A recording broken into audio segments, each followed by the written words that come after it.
Oke, Assalamualaikum warahmatullahi wabarakatuh. Waalaikumsalam warahmatullahi wabarakatuh. Warahmatullahi wabarakatuh. Oke, sudah join semua? Yes. Ada yang belum ya kayaknya? Ya udah, nggak apa-apa. Sebelum kita belajar hari ini, kita berdoa dulu ya. Yuk, Zika, dipimpin dulu. Sebelum kita memulai pelajaran, alangkah baiknya kita berdoa menurut kepercayaan masing-masing. Berdoa dimulai.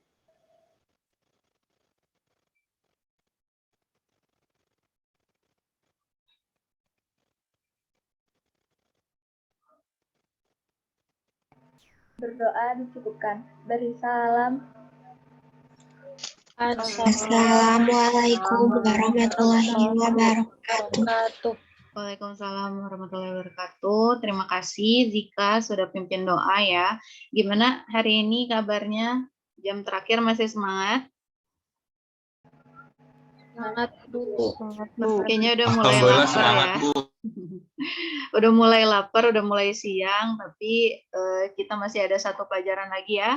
Jadi semangat. Kita cuman punya waktu sekitar 50 menit ya untuk pembelajaran ini. Nah, terus jangan lupa dimanapun kita berada, kita masih ada dalam masa pandemi ya. Jadi harus selalu jaga prokes, cuci tangan, terus pakai masker, dan jaga jarak. Nah, sekarang sih kalian masih di rumah ya, jadi mungkin masih agak longgar gitu. Tapi nanti kalau di sekolah harus diterapin ya. Oke, Tira, hari ini ada yang nggak masuk untuk pelajaran Ibu? Siapa yang belum join? Seksi absensi. Kira-kira ada 5 orang Bu yang belum. Yang nggak masuk ya? Siapa aja?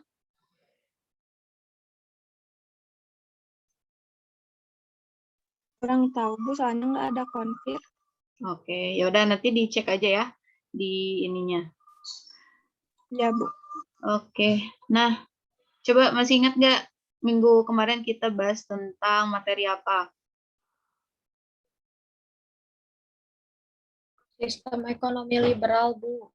Oke, sistem ekonomi liberal. Siapa yang masih ingat itu tentang apa sih?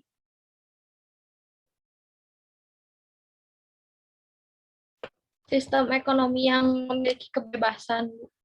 Oke, sistem ekonomi yang diterapkan oleh kolonial Belanda, di mana di situ sudah ada kata liberal.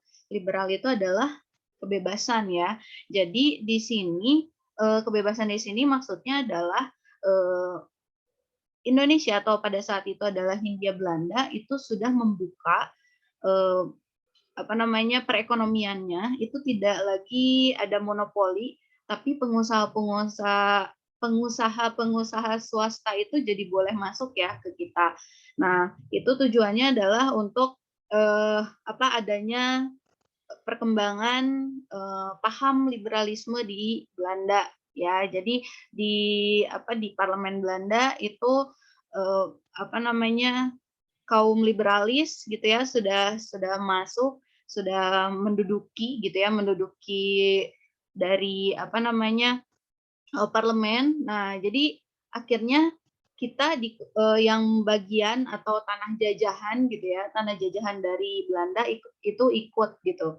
Jadi kayak ikut mendapatkan dampaknya gitu. Nah, dampak dari sistem ekonomi liberal itu nantinya ada kritikan juga kan ya. Kemarin sudah kita bahas di mana kritikan ini membuat di mana sistem ekonomi liberal ini kayak tidak bersahabat gitu ya, tidak memihak kepada rakyat kita lagi gitu. Jadi yang diuntungkan hanya pengusaha swasta dan juga pemerintah kolonial Belanda gitu.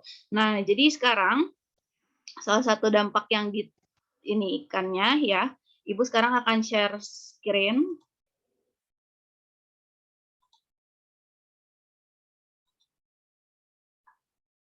Nah, sudah kelihatan PPT-nya? Sudah Bu. Kelihatan. Sudah ya? Oke. Nah, jadi di sini salah satu dampak dari sistem ekonomi liberal itu adalah adanya pemberlakuan politik etis gitu. Nah, ini yang akan kita pelajari hari ini. Oke, kita perbesar.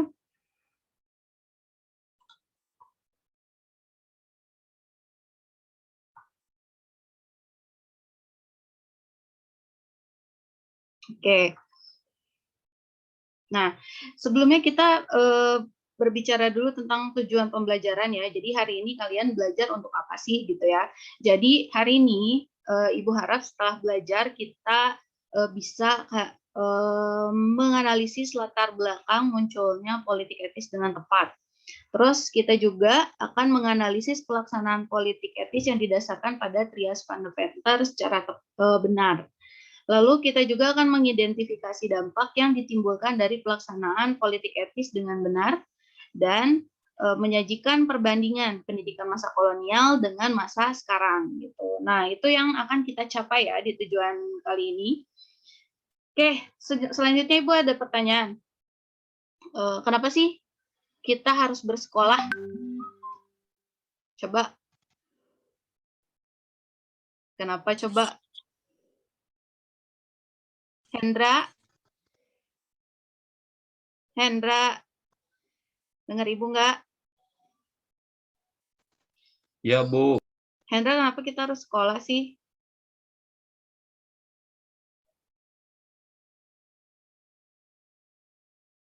Halo. Apa aja, Bu? Ih, masa nggak tahu sih kita harus sekolah? Kamu sekolah untuk apa? Coba Biar deh. pintar, Bu. Biar pinter. Oke. Anita, buat apa, Anit?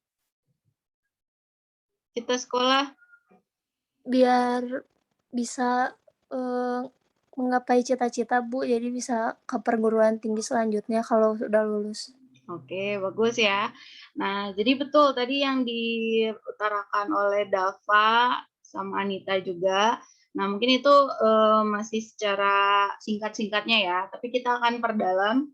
Nah, di sini ada pertanyaan kedua juga yang akan berhubungan tentang kenapa sih kita harus bersekolah. Nah, jadi kapan sih gitu ya? Pernah nggak penasaran kapan gitu orang-orang anak-anak Indonesia itu mulai bersekolah? Kira-kira kapan sih? Nggak apa-apa, nggak usah benar gitu. Kalau kalian kira-kira gitu, kapan gitu orang-orang Indonesia atau anak-anak Indonesia itu mulai sekolah? Di umur 4 tahun, kisaran 4 tahun ini. Oke, kalau untuk umur ya. Nah, tapi ini di Indonesia itu anak-anak mulai diwajibkan sekolah itu kapan? Pas dijajah Belanda, Bu. Pas dijajah Belanda. Oke, pas kapan? Pas dijajah sama Belandanya pas kapan? Oke, masih bingung ya? Oke, kalau kita bingung, sekarang kita akan bahas. Nah, jadi coba kalian lihat ya, di sini Ibu ada satu video. Coba Ibu cek dulu suaranya kedengaran atau enggak. Kedengeran? Kedengeran ya? Oke. Kedengeran, Bu.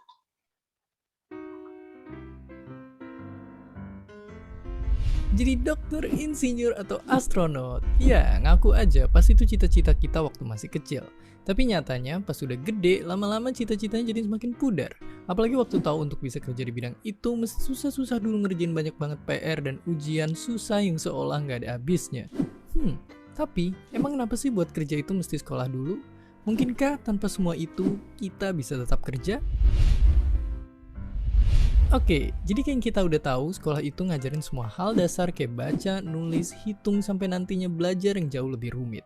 Dari yang tadinya ngitung 1, 2, 3, sekarang ngitung uang berjuta-juta buat jadi akuntan. Atau yang tadinya belajar rumus lingkaran, sekarang mesti nyari tahu lingkaran sebesar apa biar bikin pondasi bangunan jadi kokoh. Tapi selain itu tadi, gelar sekolah itu ibaratnya jadi jaminan buat orang yang mau pakai jasa mereka di kehidupan. Oke, gampangnya lihat contoh negara yang satu ini, yang bahkan untuk jadi tukang kayu, penata rambut, atau bahkan tukang kebun, semua ada sekolahnya. Tapi emang kenapa mesti sekolah dulu? Alasannya banyak, Tapi yang jelas selain ningkatin skill, sekolah juga mastiin kita bisa kerja yang profesional dan ilmunya nggak asal-asalan. Dan berkat gelar yang didapat, kualitas dan gaji para pekerja itu juga jadi makin terjamin. Karena semua jadi ada standarnya. Mungkin buat beberapa pekerjaan kayak jadi pemusik, penulis, ataupun pengusaha, sekolah itu nggak perlu-perlu banget. Tapi terkadang beberapa pekerjaan butuh skill praktis buat kerja, dan disinilah sekolah, baik itu formal maupun enggak, ngebantu kita pelajarin skill apapun yang mau kita pelajarin. Ngomongin soal kerja, mungkin selama ini kita nggak tahu mau jadi apa. Kita ibaratnya jadi daun yang terombang-ambing di aliran sungai, mengambang kemanapun arus membawa. Tapi yang mesti kita tahu, di depan sana ada batu yang semakin besar dan arus yang makin deras. Maka ada saatnya kita mesti bangkit dan nentuin arus kita sendiri atau bahkan ngelawan arus yang ada. Di sini sekolah ngajarin kita gimana caranya bikin perahu untuk nantinya bisa ngelewatin semua itu dan ujungnya berlayar ke arah yang kita mau. Oke, sekarang udah jelas semua PR dan ujian yang kita hadapin sekarang gunanya buat apa. Sekarang kita juga udah nyadar kalau mau jadi apa nantinya itu kita yang nentuin dari sekarang. Yang jelas, ingat, jadi apapun nanti, yang penting bisa berguna buat sesama dan yang pasti mesti jauh dari korupsi. Dan seperti biasa, terima kasih. Oke, jadi kita balik lagi ya. Nah, jadi kenapa sih kita harus bersekolah? Kalau tadi kan jawabannya masih singkat-singkat. Kalau sekarang coba, bisa nggak ngasih satu analisis gitu? Yuk, coba. Kita jadi dapat jadi punya ilmu pengetahuan baru Bu, yang awalnya nggak tahu jadi tahu, terus jadi nggak berguna buat diri sendiri aja tapi berguna buat orang lain juga, terus buat di masa depan juga kayak setelah sekolah, setelah SMA misalnya ke perguruan tinggi terus mau kerja, jadi kita tahu apa yang harus kita siapkan Bu, atau tata cara. Oke, bagus banget jawabannya Azahra. Yang lain, ada yang mau nyoba? Cukup? Oke, kalau udah cukup, tadi jawabannya Azahra sudah mewakili ya. Jadi sekolah itu penting karena tadi ya sudah dijelaskan, kita tuh seperti daun gitu ya, yang dibawa oleh aliran sungai, kita mau kemana gitu. Tapi untuk menjadi daun itu kita harus bisa gitu, harus bisa menentukan. Nah, jadi harus tahu kita tuh nantinya jadi apa supaya kita tidak tersesat gitu ya. Ingat Ibu pernah bilang kalau misalnya Allah ngasih kita 70 tahun di dunia, umur 70 selama 70 tahun untuk hidup di dunia ini, berarti yang dipakai untuk belajar itu hanya sekitar 12 tahun ya, atau 15 tahun lah, ditambah TK atau nanti kuliah mungkin hanya sampai sekitar 20 tahun kurang gitu. Nah, sisanya itu kita pakai dengan ilmu yang kita punya gitu. Gitu ya. Nah, sekarang kita akan jawab bagaimana awal mula anak-anak di Indonesia dapat bersekolah. Tadi udah ada jawaban sejak zaman masa penjajahan ya. Oke. Nah, kita lihat.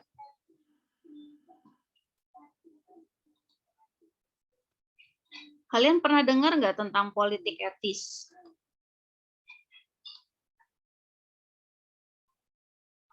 Pernah? Pernah nggak? Belum ya? Oke, kalau belum, kita lihat ya, apa sih politik etis itu? Nah, jadi di sini politik etis itu adalah adalah satu kebijakan yang dikeluarkan pemerintah kolonial Belanda itu sejak 17 September 1901. Nah, jadi politik etis ini pula dikenal juga sebagai politik balas budi. Ya, jadi kenapa sih harus balas budi? Nah, jadi latar belakangnya itu karena ada seorang tokoh. Nah, tokohnya adalah Konrad Theodor van Deventer. Nah, ini fotonya ya. Nah, jadi waktu itu berkaitan dengan materi kita yang kemarin, jadi ada kritikan kaum humanis ya. terhadap kebijakan politik pintu terbuka atau sistem ekonomi liberal tadi. Karena ternyata setelah diberlakukan politik pintu terbuka atau sistem ekonomi liberal, itu kita malah jadi semakin sengsara. Kenapa? Karena sumber daya manusia dan sumber daya alam itu dieksploitasi gitu ya. Nah, terutama juga pada saat sistem tanam paksa diberlakukan. Ya, sistem tanam paksa itu oleh siapa diberlakukannya waktu itu? Van dan Bos. Nah, betul, Van den Bos ya.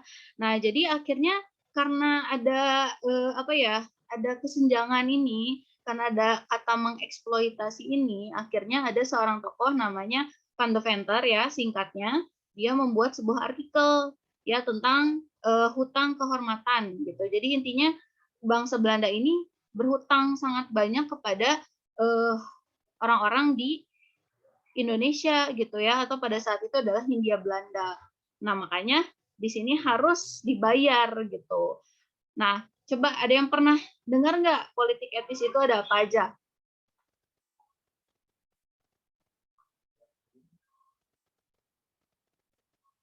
Belum ya? Oke, sekarang coba kita lihat lagi. Nah, ini gambar apa kira-kira? Irigasi, bukan, Bu?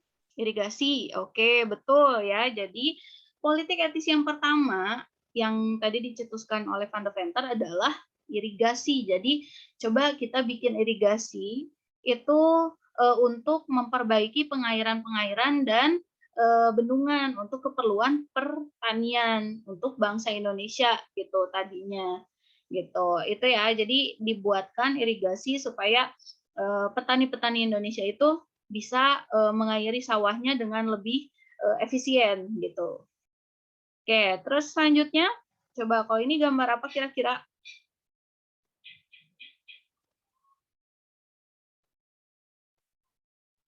Gambar emigrasi nggak sih? Nah, jadi ada kayak mereka tuh lagi kayak pindah gitu ya. Nah, jadi di sini betul adanya migrasi. Apa itu migrasi?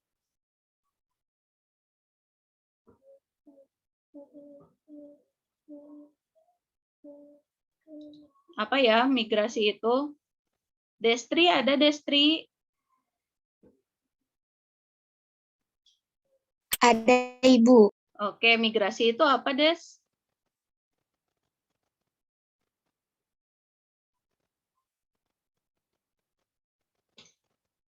Masih di mute deh itunya. Kayak perpindahan gitu, Bu. Perpindahan apa? Perpindahan penduduk. Nah, perpindahan penduduk ya biasanya dari tempat yang padat ke tempat yang lebih luas lebih jarang penduduknya gitu ya. Nah, jadi di sini untuk bayar hutang kehormatan itu katanya menurut Van Deventer ini orang-orang Hindia Belanda juga pemerintah Hindia Belanda itu harus melakukan transmigrasi gitu. Melakukan migrasi, maaf ya di sini salah.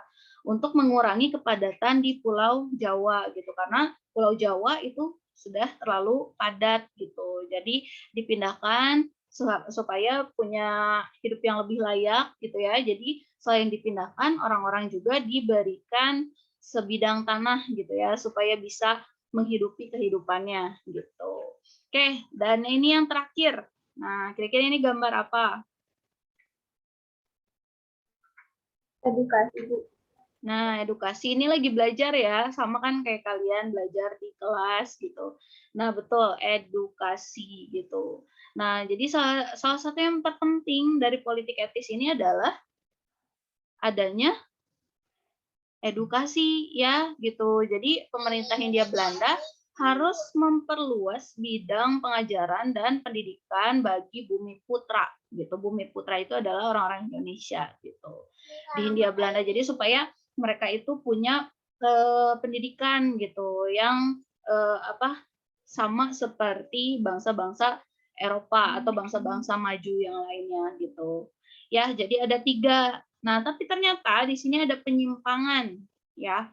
Jadi politik etis itu ternyata pada pelaksanaannya ada penyimpangan atau bisa dikatakan tidak berjalan dengan baik gitu. Tidak berjalan seperti halnya yang tadi dicetuskan oleh Van de Venter gitu. Nah, di sini ada di semua bidang, di tiga-tiganya, di irigasi, edukasi, ataupun di dalam migrasi, itu ada penyimpangannya gitu ya.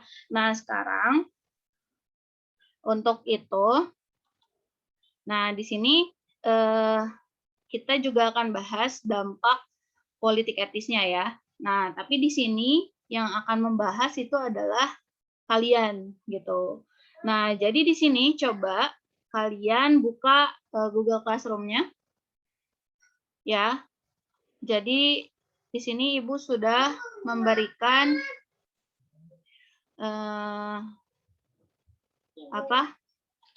satu assignment ya. Kalian lihat. Jadi di sini ada satu LKPD. Nah, jadi coba kalian unduh ya atau download LKPD-nya. Lalu kemudian coba kalian cari tahu jawabannya. Jadi nggak perlu ditulis dulu ya. Jadi kalian coba cari tahu dulu aja jawabannya. Jadi tidak perlu ditulis dulu. Nanti baru setelah pelajaran Ibu berakhir, baru kalian kumpulkan. Nah, jadi di sini ada dua ya yang harus kalian cari. Yaitu yang pertama, tuliskan hasil analisismu mengenai dampak positif dan dampak negatif dari diberlakukannya politik etis. Lalu yang kedua, tuliskan argumentasimu mengenai perbandingan pendidikan pada masa pemberlakuan politik etis dengan masa sekarang. Nah, jadi dua ini coba kalian cari jawabannya.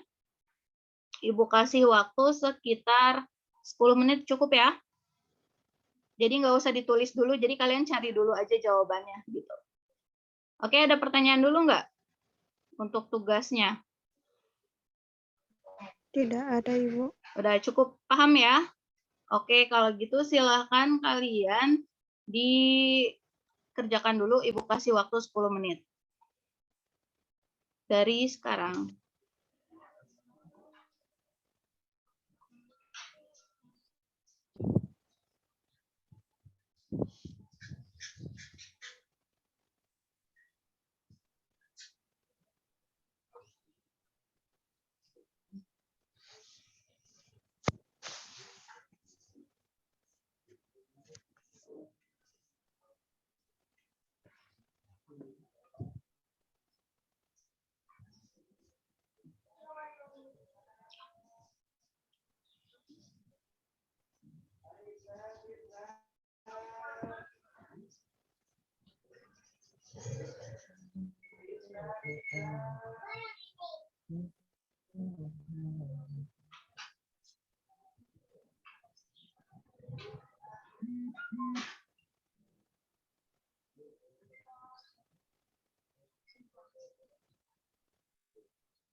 Gimana? Ada jawabannya? Ada susah nggak?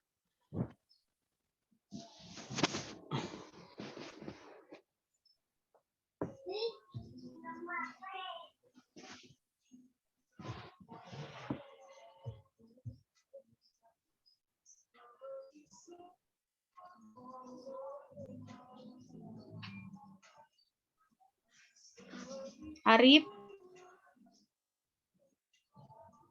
Arif, Ya, Bu. gimana? Udah ketemu? Udah, Bu, baru yang dampak Positif, negatif. positif dan negatifnya. Oke, sok dicari ya. Kalau mau langsung di LKPD ditulis gitu boleh ya. Atau ditulis dulu di buku, di kertas sambar itu juga boleh. Nanti baru yang rapihnya atau nanti diketik di LKPD-nya kalau sudah jawabannya udah ketemu.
Oke, gimana?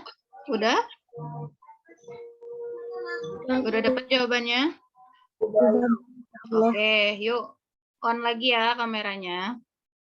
Sekarang kita diskusikan pertanyaan yang sudah Ibu kasih di LKPD.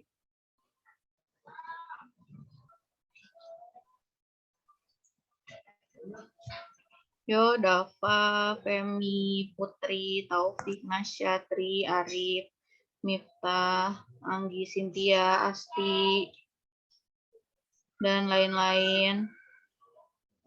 Nirvan, Firman, Rido, Reza, Fatahila. Oke, kita mulai ya. Coba yang mau mencoba menjawab yang dampak positif dulu deh. Dampak positif dari politik etis. Anita mau nyoba, Bu. Boleh, Anita. Yo, Anita gimana? Yang lain perhatikan ya. Dampak Ya, Sok. dampak positif dari politik etis. Ya. Yang pertama, terciptanya pengairan yang lebih baik. Yang kedua, terjadinya desentralisasi persebaran penduduk yang tadinya berpusat di Jawa. Terus selanjutnya, pribumi memiliki kesempatan terjun ke dalam dunia politik. Oke. Gitu. Oke, bagus Anita. Coba tadi ada kata desentralisasi apa ya? Apa ya kira-kira?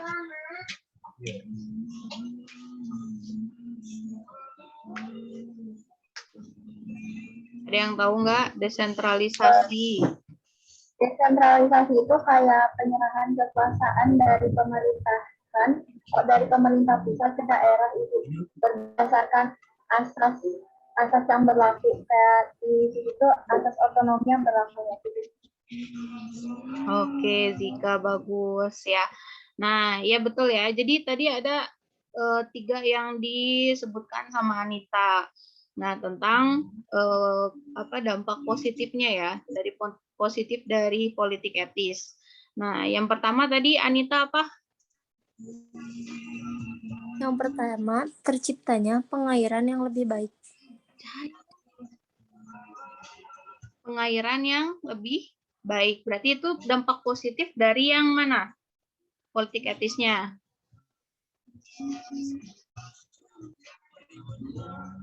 Yang mana kan ada 3 tuh politik etis. Buka. Yang mana coba? Irigasi. Nah, irigasi. Kan itu berbicara tentang pengairan kan ya. Nah, terus kalau yang tadi ada desentralisasi. Nah, kalau itu yang mana politik etisnya?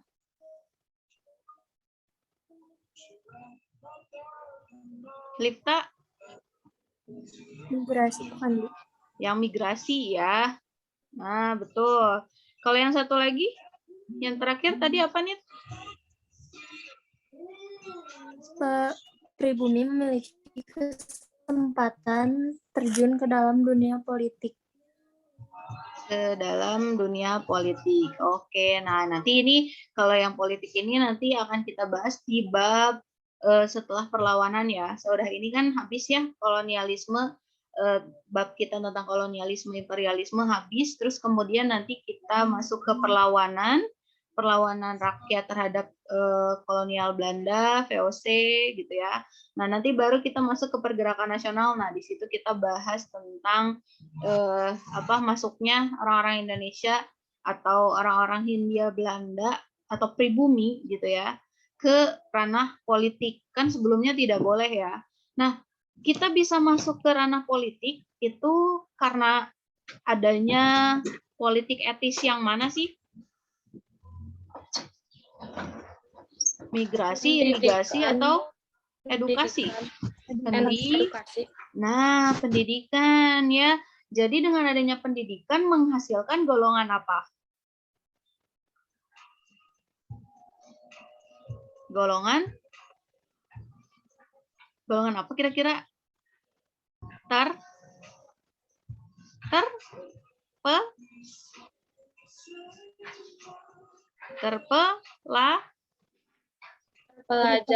Terpelajar ya. Jadi karena adanya pendidikan kita jadi ada golongan terpelajar gitu. Nah, kalian ini juga adalah golongan terpelajar gitu karena kalian sekolah kan ya.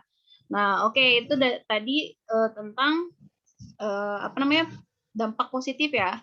Oke, sekarang dampak negatif, siapa yang mau? Siapa yang mau nyoba? Aku Azahra, oke, boleh Azahra. adanya diskriminasi golongan, Bu. Soalnya kan kayak pribumi, rakyat bangsawan.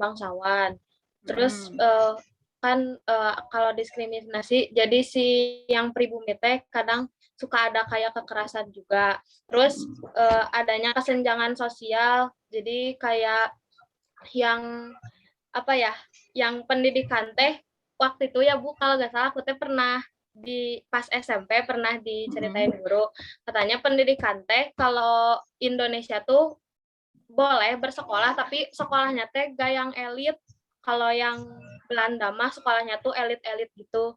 Terus adanya yang rakyat yang migrasinya dijadiin kerja paksa Bu. Sama perlakuannya gak sama, perlakuan yang bangsawan sama perlakuan yang ke pribuminya. Oke, betul ya. Jadi tadi Zahra udah menyoroti di bidang dampak positif di bidang pendidikan, dan juga tadi apa Zahra?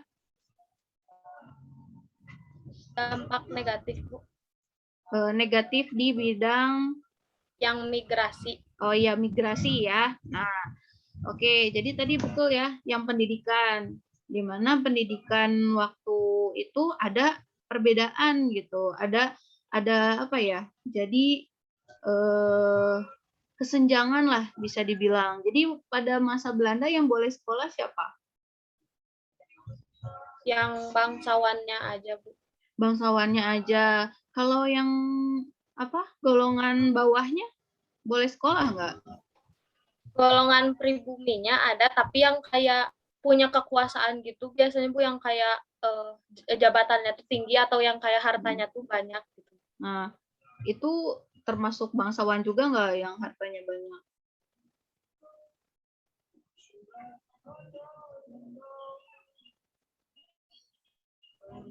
Ya, termasuk juga ya. Jadi sebenarnya oke, betul ya, yang punya jabatan tinggi, terus kemudian karena biasanya yang punya jabatan tinggi adalah bangsawan ya. Nah, jadi mereka yang bisa mengenyam pendidikan. Nah, terus kemudian yang kalangan bawahnya gimana?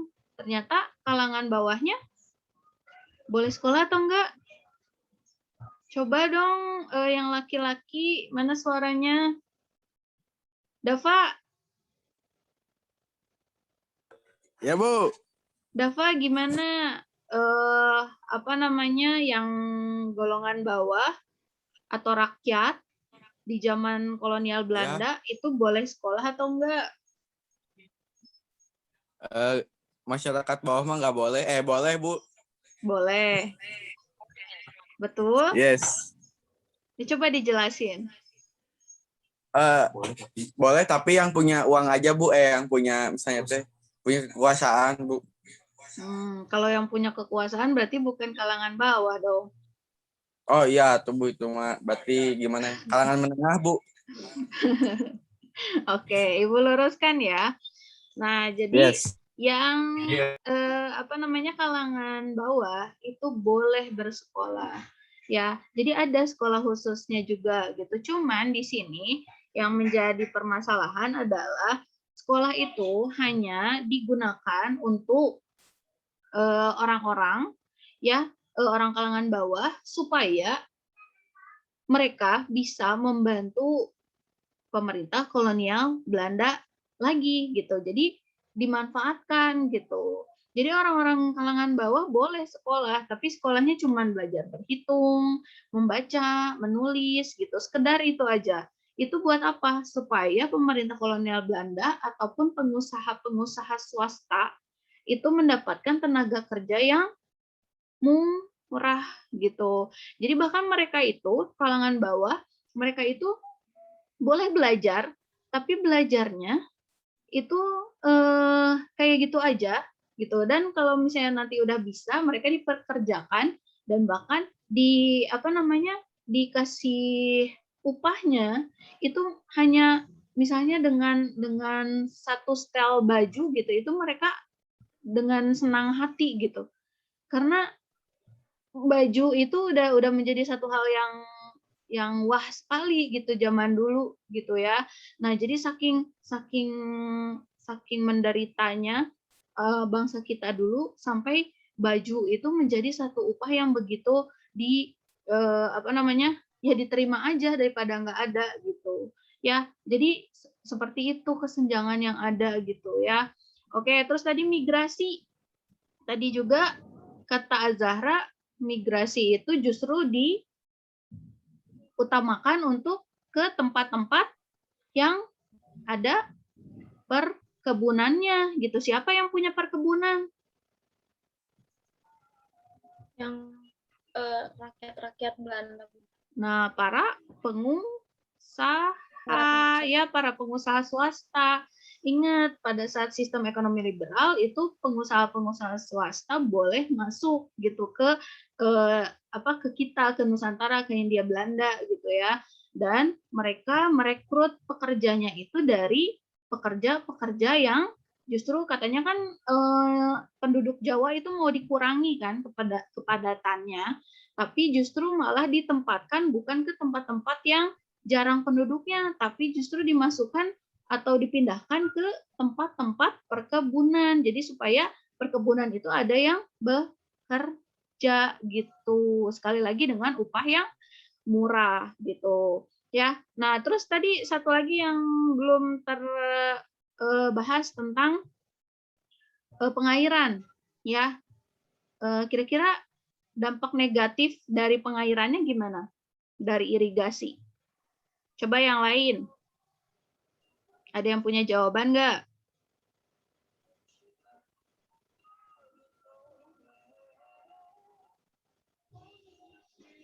Ayo.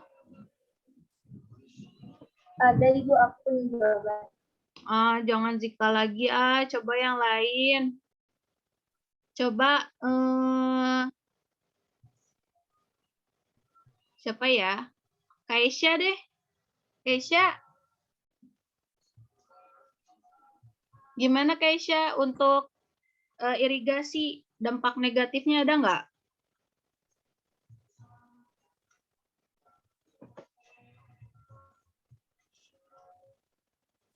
Kaisya. Oke, sepertinya Kaisya masih mencari. Yang lain? Lifta, gimana Lifta? Ibu Tira nemu jawabannya. Oh, Tira mau boleh. Ya. Gimana Tira?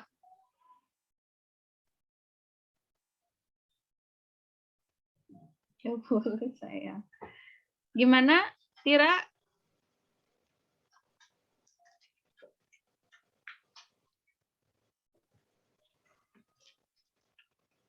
Halo Tira? Ya Bu, maaf sinyalnya tadi hilang. Oh ya. Ya, sok. Gimana? Jadi si air irigasi itu tuh cuman disalurkan ke Kemana?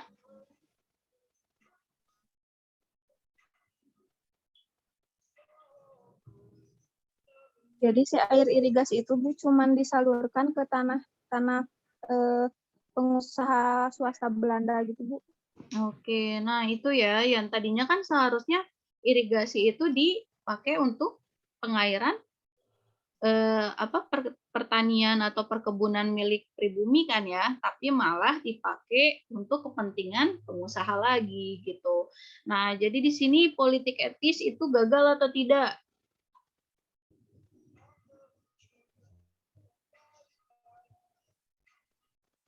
Rido? Rido? Wah, Rido kemana nih?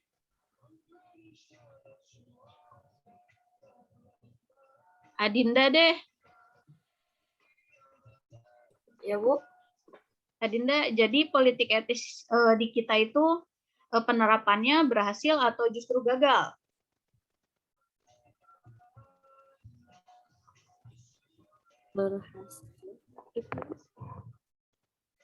Berhasil? Iya. Berhasil. Oke, yang lainnya? Miftah? Miftah?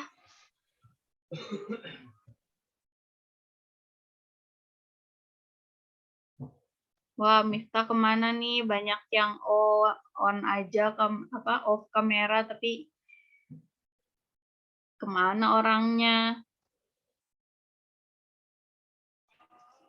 Oke, coba yang lain. Gagal.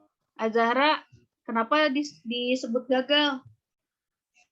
Soalnya kan politik etis, politik balas budi, tapi malah Belanda-Belandanya sendiri yang melakukan penyelewengan, kayak irigasinya malah dibuat untuk ke tanah-tanah mereka. Terus si migrasinya malah buat yang pribumi itu dijadikan kerja paksa.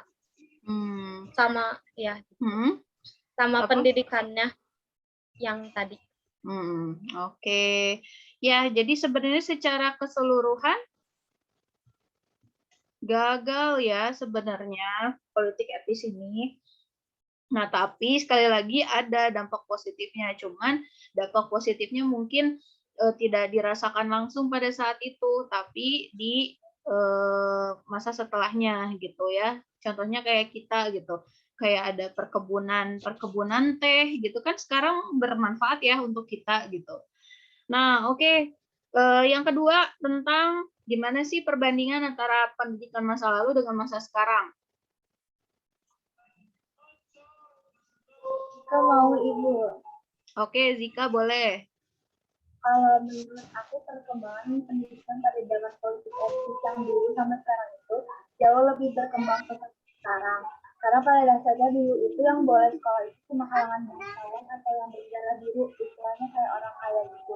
Kalau sekarang itu kan pemerintah mewajibin 9 tahun untuk 12 tahun untuk sekolah. Jadi nggak dilihat dari ras mereka dari apa. Jadi semua tuh wajib sekolah selama 12 tahun. Jadi dikasih kebebasan gitu. Kalau Iya, betul ya. Jadi sangat berbeda jauh pendidikan di masa Belanda dengan masa sekarang. Justru di kita sekarang lebih lebih bebas gitu. Bahkan wajib ya untuk sekolah itu. Kalau dulu di zaman kolonial Belanda itu sekolah itu justru hanya orang-orang tertentu aja yang boleh sekolah. Sedangkan yang lainnya tidak bisa bersekolah gitu. Makanya nanti ada juga timbul atau muncul sekolah-sekolah liar ya. Jadi banyak sekolah yang sifatnya non formal gitu. Tapi mereka ya karena pengen belajar makanya ada sekolah-sekolah yang didirikan oleh bangsa-bangsa kita setelah banyaknya golongan terpelajar gitu. Sehingga di kita pun semakin banyak yang berpendidikan ya, setidaknya bisa baca tulis hitung. Nah, jadi kita patut bersyukur nggak sih gitu dengan kita hidup di masa sekarang ya. Jadi kalian yang masih suka males-malesan gitu, kita harus lihat kalau tentang sejarahnya pendidikan bangsa kita dulu begitu sulit gitu ya, orang pengen sekolah. Nah, sekarang kita sekolah dengan fasilitas yang bagus gitu ya. Tapi justru kadang kita males-malesan gitu. Jadi ini harus direnungkan sama kita semua. Oke, nah jadi bagus Ibu, apresiasi kalian, diskusinya udah cukup baik. Nah, yang belum bersuara ya, yang kameranya masih off kayak gini nih, di pertemuan selanjutnya semoga bisa menyumbangkan suaranya. Ya, oke. Sebelumnya ada pertanyaan dulu nggak? Ada yang kurang dipahami mungkin? Cukup? Cukup, Bu. Cukup ya? Oke, kalau cukup coba. Kalau kita paham, kita bisa menyimpulkan materi yang sudah kita pelajari barusan. Nah, siapa yang mau nyoba untuk menyimpulkan materi kita. Apa yang kita pelajari hari ini sih?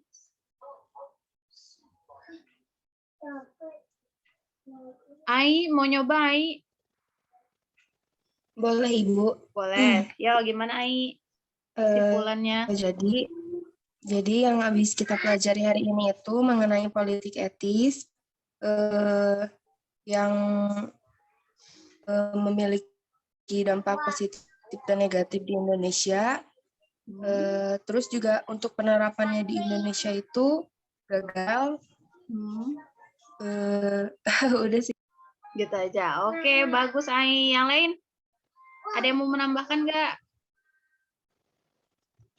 Raya mungkin mau Raya nambahin?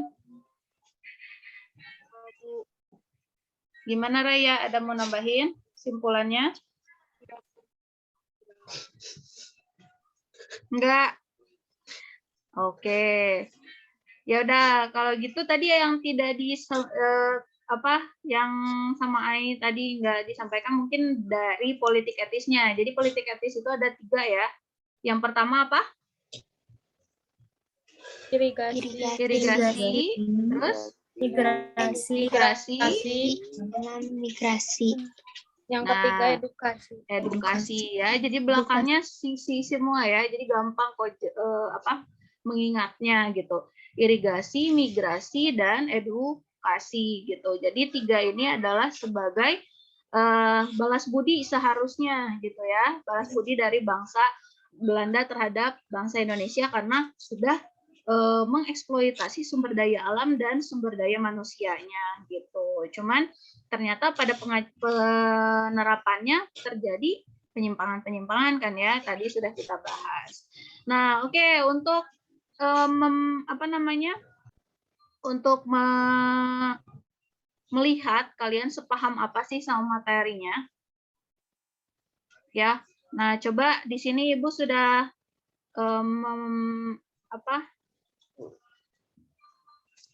membuat beberapa soal, ada 3 soal. Coba kalian kerjakan. Ya, Ibu sampaikan di chat nih. Nah, udah ada? Nah, coba kalian kerjakan ya. Itu. Nah, kerjakan.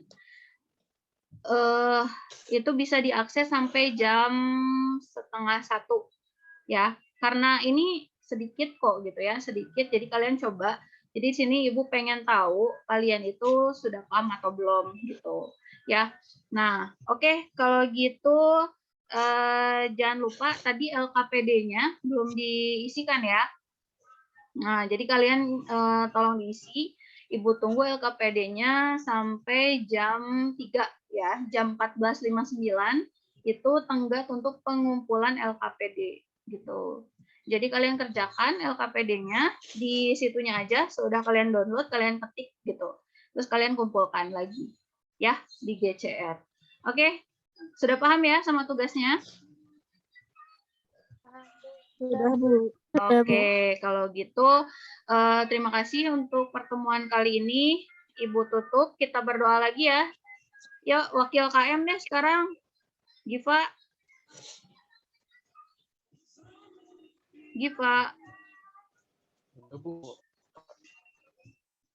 Ih, pada kemana ini teh? Ya udah Zika lagi deh. Ada. Ih, nah atuh. Soal tuh Giva. Mana kameranya kok off sih? Yuk dipimpin doa Giva. Sebelum mengakhiri pembelajaran, langkah baiknya kita berdoa agar tadi belajar diberi manfaat. Berdoa sesuai agamanya masing-masing dimulai.